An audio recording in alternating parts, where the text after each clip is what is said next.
ભાવનગર જિલ્લો જ્યાં એબીપી અસ્મિતાના અહેવાલ બાદ આરએનબી વિભાગ કામે લાગ્યું। મઢિયા ગામથી આણંદને જોડતા 10 કિલોમીટરના બિસ્માર માર્ગનું સમારકામ શરૂ કરાયું। 2 દિવસ પહેલા અત્યંત બિસ્માર માર્ગનો અહેવાલ પ્રસારિત થયો હતો। આ માર્ગ પર ડામરથી વધુ ખાડાઓની હારમાળ હતી, જેના કારણે ગામ લોકો છેલ્લા 2 વર્ષથી પરેશાન થઈ રહ્યા હતા।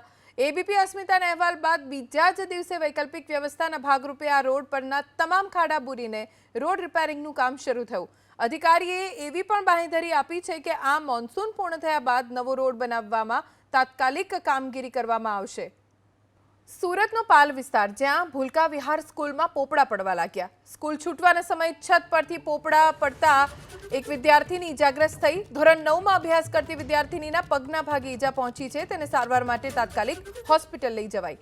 વિદ્યાર્થીનીને હાલ તો સારવાર આપવામાં આવી રહી છે, પણ વાલીઓ ચિંતિત બની ગયા છે, કેમ કે શાળામાં જો કદાચ કોઈ વિદ્યાર્થીના માથા ઉપર આ પોપડું પડ્યું હોત તો ગંભીર ઈજા પણ થઈ શકી હોત, જેથી શાળાના સંચાલકોને વાલીઓએ અપીલ કરી છે કે આ શાળાનું સમારકામ જરૂર જણાય ત્યાં કરવામાં આવે।